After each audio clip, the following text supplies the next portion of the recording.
노아는 의인이요 당세에 그때 시대에 완전한 자라. 그가 하나님과 동행했다.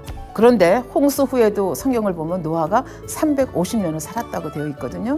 그럼 그 많은 세월을 사는 동안 노아가 성결되고 온영으로 들어가야 되지 않을까? 이제 그런 생각을 우리가 할 수 있는데 그렇지가 못합니다. 그 당시에는 완전한 자라 불렸고 의인이라 불렸고 하나님과 동행하는 자라 했지만 막상 홍수가 끝나고 이렇게 홍수 후에 이렇게 세월이 흘러가면서 노아 속에 있었던 내재되었던 그 근본의 악들이 다른 사람들과 마찬가지로 이제 나오는 모습을 볼 수가 있습니다. 그래서 인간 경작 350년을 더 할 수 있는 그런 시간이 있었음에도 불구하고 홍수가 끝난 후 350년을 살면서도 내 속에 있는 그 내재된 악을 다 벗어버리지 못했기 때문에 이제 결국은 새 예루살렘에 이르지 못하고 그럼에도 불구하고 또 인간 경작에서 또 굉장히 중요하게 쓰임을 받으셨기 때문에 하나님께서 삼톤층에 드리는 영광을 주셨다. 이렇게 우리가 이해를 하면 되겠습니다. 이삭이라고 하는 인물들 여러분들 잘 아시죠? 이삭이라고 하는 인물이 나중에 그 두 아들 특히 이제 굉장히 편애를 하잖아요. 그래서 에서를 불러가지고 그 창세기 27장 1절에 보면 이삭이 나이 많아 눈이 어두워 잘 보지 못하더니 맏아들 에서를 불러 가로되 내 아들아 하매 그가 가로되 내가 여기 있나이다 이렇게 나왔거든요. 그러니까 여기서 우리가 볼 수 있는 게 뭐냐 하면 이삭이 나이가 들어서 눈이 안 보였구나. 그래서 나중에 우리가 쭉 기사를 읽어가다 보면 야곱이 변장하고 들어가도 모르잖아요. 그러면서 뭐라 그래요? 목소리는 야곱의 목소리인데 옷은 에서의 향취가 난다고 이렇게 하는 거 볼 수 있잖아요. 그러니까 눈이 뭐 조금 안 보이는 정도가 아니라 거의 구별하지 못할 정도로 눈이 새했다는 걸 볼 수가 있습니다. 그래서 이걸 통해서 우리가 뭐를 알 수가 있는가 하면 우리가 아담이 처음 지어졌을 때 생명으로 지어졌다고 그랬습니다. 그래서 에덴 동산에 범죄하기 전에는 거기는 죽음이 없었습니다. 왜? 영이기 때문에. 그래서 영이라고 하는 것은 변질되지 않는 거기 때문에 죽음도 없었고 슬픔도 없었고 아픔도 없었고 애통도 없었습니다. 그런데 생명이었기 때문에 생명은 뭐예요? 이 상대성을 체험해 보지 못한 영이죠. 그래서 죽을 수도 있는 영이라는 얘기입니다. 그래서 결국은 원수마귀 사단의 괴계에 넘어가서 아내가 먼저 선악과를 따먹고 또 아내의 권유를 받아서 아담이 선악과를 따먹고 범죄하게 됐습니다. 그래서 에덴 동산에서 더 이상 살지 못하고 죄인의 몸으로 이 땅으로 쫓겨오게 됩니다. 근데 죄의 싹은 무엇입니까? 사망입니다. 그러니까 그 에덴 동산에 살 때는 경험해 보지 못했던 슬픔과 애통과 뭐 상실과 여러 가지 일들을 겪다가 나중에는 질병에 걸리기도 하고 재앙을 당하기도 하고 그러다가 결국은 죄의 싹은 사망이라는 그 영적인 원리대로 이 땅에서 죽음을 맛보고 세상을 떠나는 것을 볼 수가 있습니다. 그런데 이 사망이라는 것이 뭐 때문에 옵니까? 죄 때문에 오는 것입니다. 그러면 우리가 이론적으로 생각을 해보면 죄가 없으면 악이 없으면 사망이 없지 않는가? 맞습니다. 그래서 우리가 죄를 버리고 악을 버리고 다 이 모두 그래서 선결되고 선결되면 무슨 특징이 있다 그랬어요? 건강해진다 그랬잖아요. 거기다가 이제 온영으로 들어가면 건강해지는 것뿐만 아니라 회춘이 된다고 말씀을 드렸습니다. 그래서 그 새 예루살렘에 들어가 믿음의 5단계를 이룬 아브라함의 경우를 보면 아브라함의 경우는 눈이 뭐 이렇게 흐려서 안 보인다 그런 말씀이 없는 것을 볼 수가 있습니다.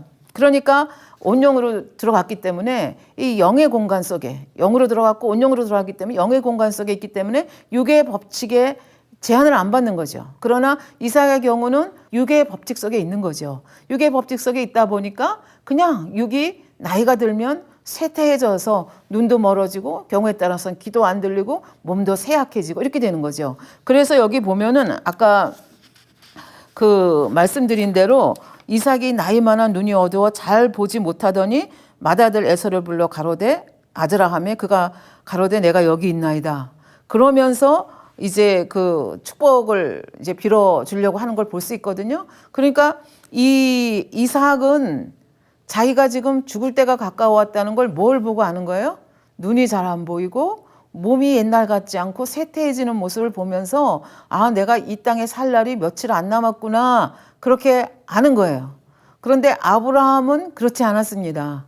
죽는 날까지 회춘해가지고 아들, 딸 잘 낳고 행복하게 살다가 어느 날 하나님이 생사화복을 주관하시잖아요. 그래서 불러가실 때가 되니까 어느 순간 곡기를 끊게 하시고 기운이 지나게 하셔서 그냥 때가 되면 데리고 가신 것입니다. 그러니까 아브라함의 죽음하고 이 이삭의 이 삶하고는 굉장히 차이가 많이 난다는 걸 알 수가 있습니다. 그렇다고 해서 이삭이 뭐 질병에 걸려서 죽었다 그런 것은 아닙니다. 그러나 지금 이 에서를 불러서 별미를 가져오라 하고 내가 축복하겠다 하고도 그 후에도 몇십 년을 더 살았거든요. 그러니까 자기 죽을 날을 정확하게 진단을 하지 못한 것도 알 수가 있고, 그러니까 육의 생각 속에서 잠겨 사는 거죠. 그러면서 이렇게 육의 법칙 속에서 그 몸이 눈도 잘 보이지 아니하고 이렇게 몸이 쇠퇴해 갔다는 것, 이것을 통해서도 이 새 예루살렘에 들어간 온영을 이룬 아브라함하고 이삭을 비교해 보면 많은 차이가 있다는 것을 알 수가 있겠습니다. 그래서 이 이삭하고 이 아브라함하고 차이가, 그래서 이 온영을 이룬 사람하고 이 삼천증에 들어갔다고 말씀드렸는데 차이가 상당히 난다는 것을 알 수가 있습니다. 그러면 왜 이렇게 몸이 쇠하고 눈이 잘 안 보이게 되었을까? 그걸 우리는 이 이삭의 삶의 모습 속에서 몇 가지를 우리가 건져낼 수가 있습니다. 하나는 에서와 야곱을 심하게 편애하는 모습 속에서 건져낼 수가 있고요. 또 하나는 하나님의 말씀을 명심하지 못하고 자기 좋을 대로 행하고자 하는 모습을 볼 수가 있습니다. 세 번째는 더 온유함으로 가정을 포용하지 못했다는 걸 볼 수가 있겠습니다. 그래서 이게 뭐냐? 뭐 이 짧은 시간에 다 말씀드릴 수는 없겠지만 이제 몇 가지를 들어서 여러분하고 잠깐 이 도대체 왜 차별했는지, 왜 더 온유하게 품지 못했는지, 아버지의 말씀을 명심하지 못했다는 건 무엇인지 하는 것을 이제 그 에서 야곱 그 축복 사건을 통해서 좀 살펴보도록 하겠습니다. 창세기 27장 2절 말씀부터 보겠습니다. 이삭이 가로되 내가 이제 늙어 어느 날 죽을는지 알지 못하노니. 근데 정말로 하나님의 사람들은 자기가 언제 죽을지 알거든요. 그래서 아브라함도 그러했고 모세도 어떻게 했어요? 자기가 언제 죽을지 알았잖아요. 그래서 후계자 다 세워놓고 다 정리하고 신명기 통해서 말씀 유언 다 하고 그리고 죽지 않습니까? 사도 바울도 자기가 언제 죽을지 알았습니다. 그러니까 하나님의 사람들은 정말 새 예루살렘에 들어갈 만한 사람들은 자기가 언제 죽을지 정확하게 주관을 받는데 지금 이삭은 주관을 못 받는 거예요. 아까도 말씀드렸지만 이때 이후에도 몇십 년을 더 사시거든요. 그러면서 이제 여러 가지 이제 그 아픈 일들을 겪게 되는데요. 어느 날 죽을는지 알지 못하니 3절 그런즉 내 기구 곧 전통과 활을 가지고 들에 가서 나를 위하여 사냥하여 나의 즐기는 별미를 만들어 내게로 가져다가 먹게 하여 나로 죽기 전에 내 마음껏 내게 축복하게 하라. 여기서 누구만 불러서 지금 축복하려고 하는 거예요? 에서만 불러서 축복하려고 하는 거죠. 그러니까 야곱은 아예 안중에도 없는 거예요. 그러니까 이 축복을 적당히 나눠줘야 되겠다. 두 사람에게 균형을 맞추어서 야곱도 섭섭하지 않게 해줘야 되겠다. 이런 생각 자체가 없는 거예요.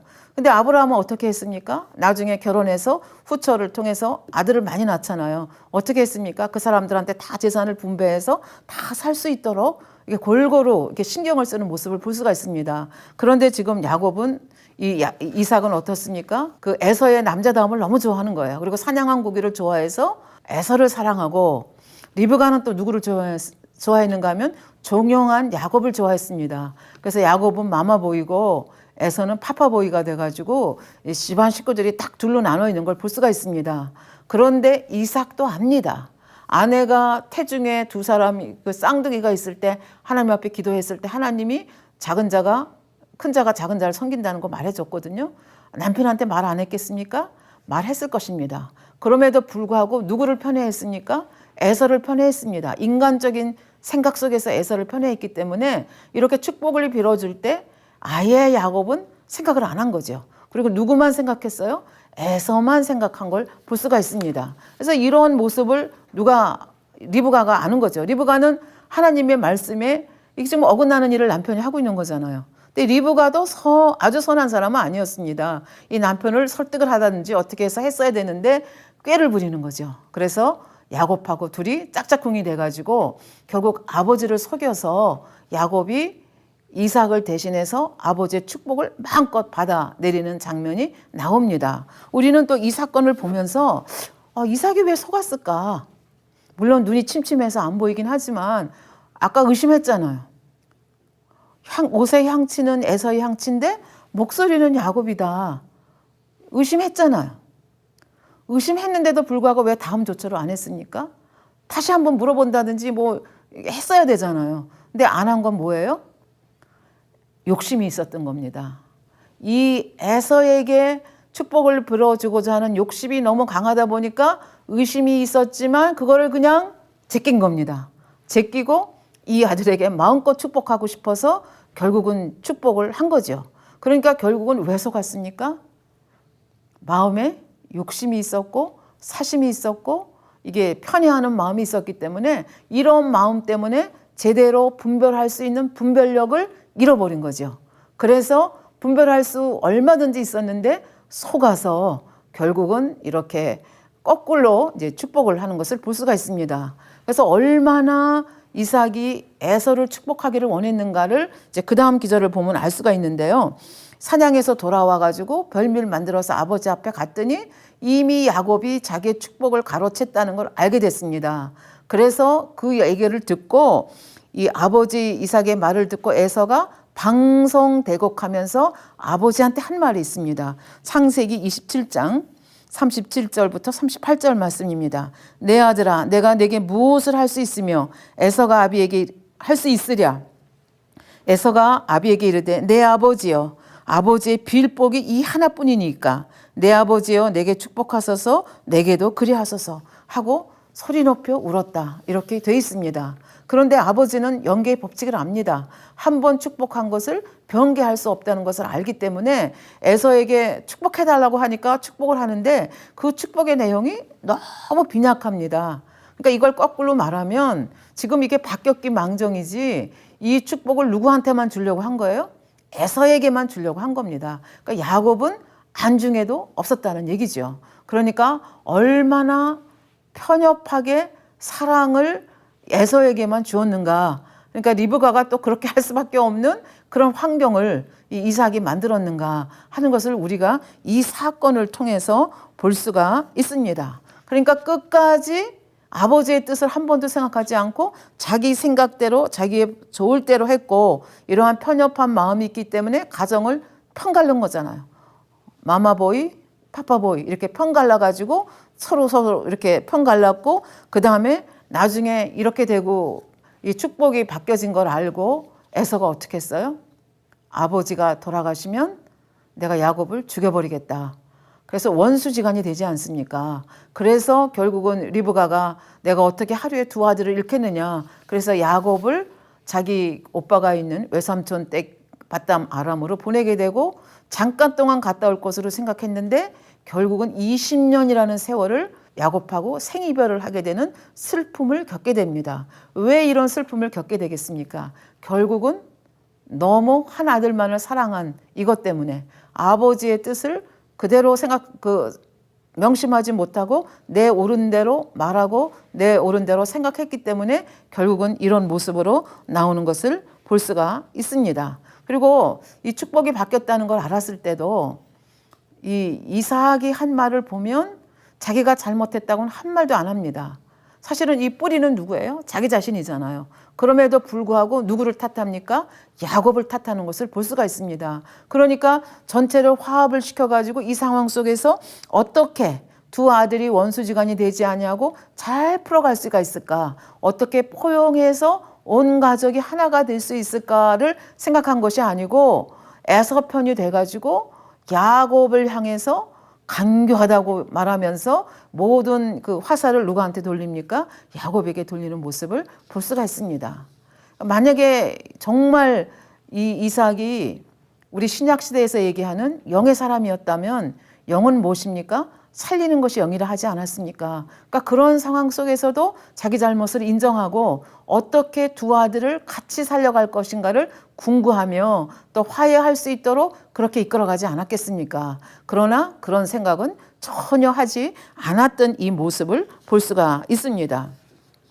다시 아브라함하고 한번 비교를 해보겠습니다. 아브라함은 자기 장막에 거하던 롯이 어떻게 했어요? 이제 너무 양떼 소떼가 많아서 부자가 되니까 내가 좌하면 내가 우하고 내가 우하면 내가 좌하겠다. 그래서 선택권을 주지 않습니까? 그러니까 롯이 삼촌에게 양보하는 것이 아니라 옳다구나 하고 자기 보시기에 좋아 보이는 땅으로 요단들 쪽으로 가잖아요. 소돔 고모라 쪽으로 가잖아요. 근데 거기 가서 잘 살았으면 좋겠는데 소돔 고모라에 전쟁이 나가지고 전쟁 포로로 잡혀갔다는 얘기를 소문을 듣습니다. 만약에 아브라함이 이삭 같은 사람이었으면 어떻게 했겠습니까? 그거 봐. 내가 그렇게 양보했는데 고맙다는 말도 없이 그렇게 싹 가더니 참 고소하다.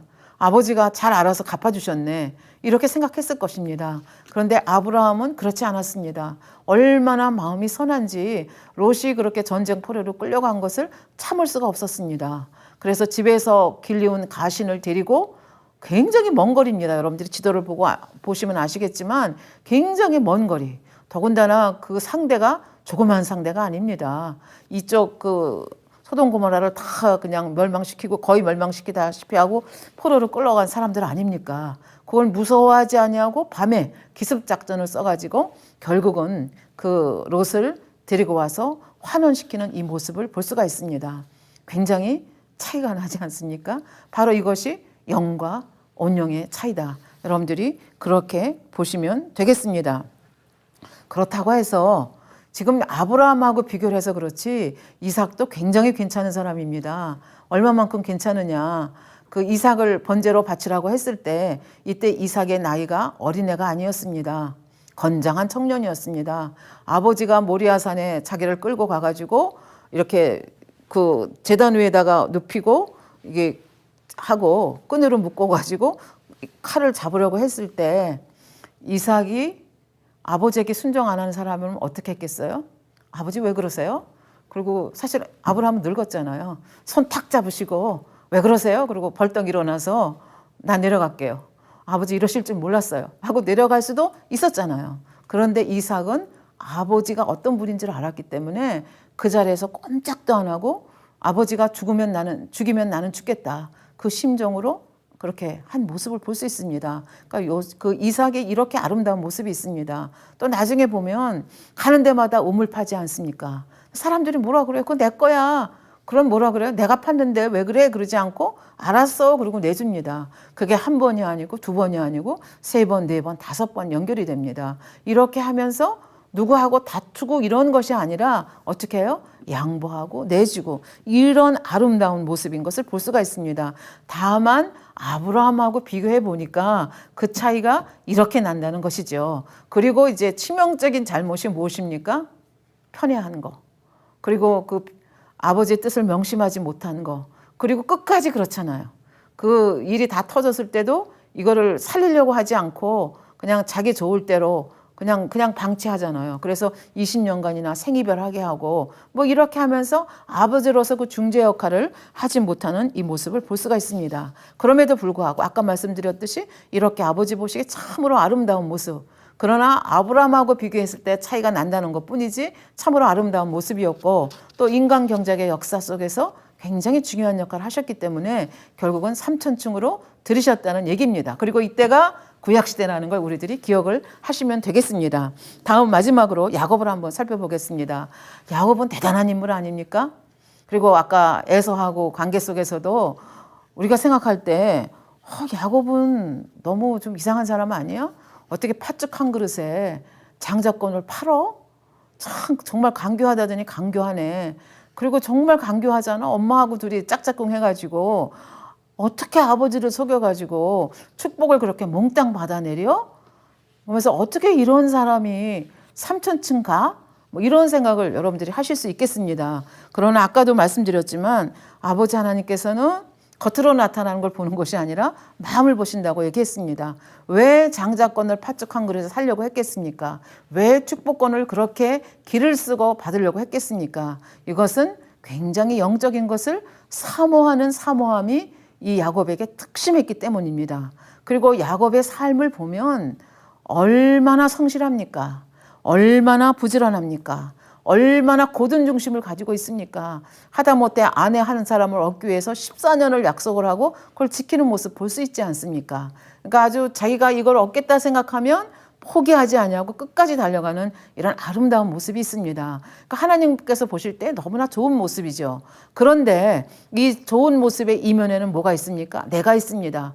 내 생각대로 내가 잘합니다. 내가 합니다. 이것이 있기 때문에 이 자기가 있는 한은 아무리 이렇게 좋은 점이 많아도 하나님께서 이 야곱을 하나님의 사람으로 쓰실 수가 없는 것입니다. 하나님께서는 이 하나님의 섭리를 이루기 위해서는 하나님이 말씀하시면 무조건 예스하고 순종할 수 있는 사람이어야만 하나님의 사람으로 쓰실 수가 있거든요.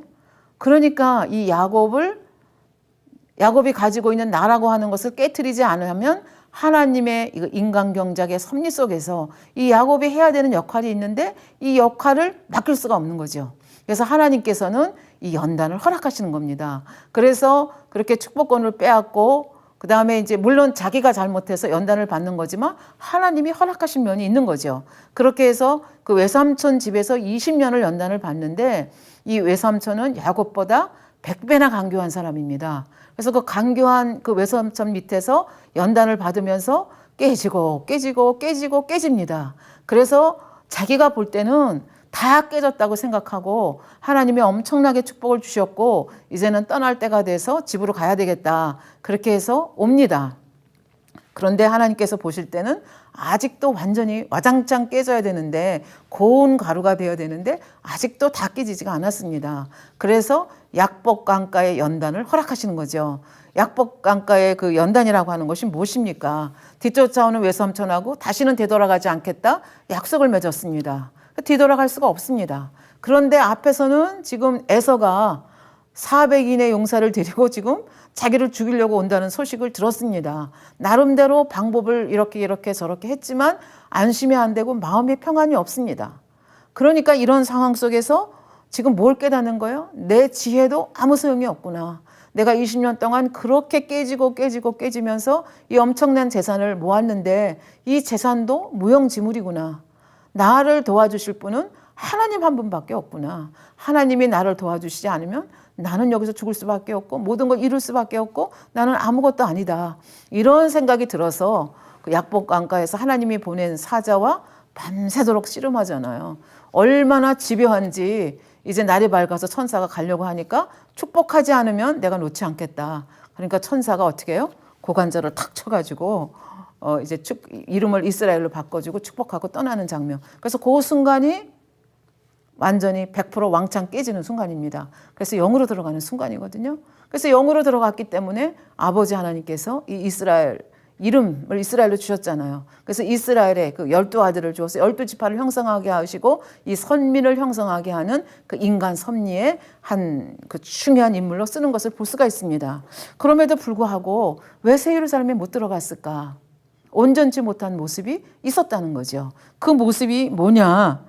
이렇게 연단 받아갖고 영이 됐음에도 불구하고 아직도 온전치 못한 모습이 남아 있었다는 거죠. 그 모습이 뭐냐 하면 자기 아버지가 편애해서 자기도 엄청 서름 받은 사람이잖아요. 평생 동안 어떻게 보면 그 편애 때문에 자기가 죽을 고생을 한 사람이잖아요.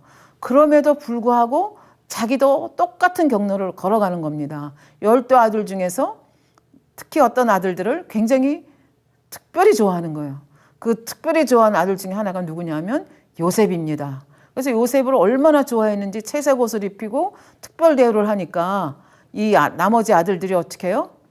우리 아버지는 요셉만 좋아해. 그래가지고 언행이 불손하다고 말하고 요셉을 싫어하게 되지 않습니까? 그래서 결국 이것 때문에 요셉이 팔려가게 되고 요셉이 또 연단을 받아가게 됩니다. 물론 요셉도 연단받을 일이 있어서 연단을 받는 거지만 결국 그 근본의 뿌리를 보면 누굽니까? 야곱이 편애했기 때문에 그렇다고 하는 것을 알 수가 있습니다. 그러니까 이제 이런 모습들이 영으로 들어간 후에 이런 일이 일어나지 않았습니까? 이런 모습들이 아버지께서 보시기에 온전하지 못하기 때문에 결국 뭐 서열은 좀 다르겠죠. 그러나 새 예루살렘에 못 들어가는 그 중요한 이유가 된 것을 볼 수가 있습니다. 우리 다시 아브라함하고 한번 비교를 해보겠습니다. 아브라함은 100세에 얻은 아들 이삭입니다. 약속의 씨앗이라고 하나님이 말씀해 주셨습니다. 그런데 아까도 말씀드렸듯이 이 아들이 장성해서 꽤 컸는데, 그래서 거의 한 20년 이렇게 길러왔는데 어느 날 갑자기 그 아들을 잡아서 각을 떠가지고 번제로 드리라고 하는 겁니다. 야곱 같으면 어떻게 했겠습니까? 요셉을 번제로 잡아 드리라. 지금 요셉 팔려간 것만 해도 막 속상해가지고 막 가슴을 찢는데 요셉을 이렇게 편애하는데 그거 할 수 있었겠습니까? 못합니다. 근데 아브라함은 어떻게 했습니까? 하나님을 믿어드렸습니다. 하나님이 약속의 씨로 주셨기 때문에 내가 번제로 드린다 할지라도 다시 살리실 것을 믿은 거죠. 그러니까 그 믿음이 보통 믿음이 아닙니다. 그런데 야곱은 그런 믿음은 없는 거죠.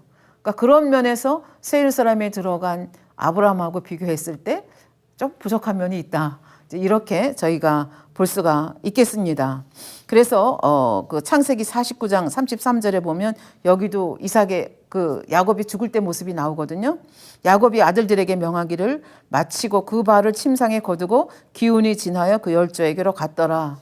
근데 아까도 말씀드렸지만 이 온용을 이루신 분들은 예를 들어 모세 같은 경우를 보면 신명기 44장 7절에 보면 모세의 죽을 때 나이 120세라 그 눈이 흐리지 아니하였고, 이게 이제 이삭하고 비교되죠.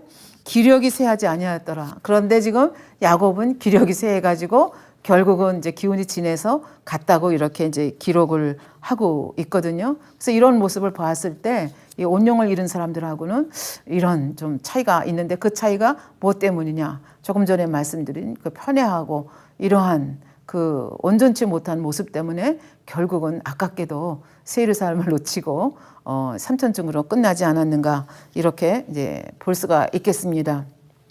지금까지 그 영을 잃은 사람들이, 그러니까 믿음의 4단계에 들어간 사람들이 이 땅에서 누리는 축복, 그리고 또 천국에서 내세에 누리는 축복에 대해서 말씀을 드렸습니다. 특별히 이제 마지막에 노아라든지 이삭이라든지 이제 야곱에 대해서 말씀을 드렸는데, 노아의 경우도 그렇고 이분들이 좀 더 자기를 살필 수 있는 안목이 있었다면 새 예루살렘에도 가실 수 있는 분들 아닙니까?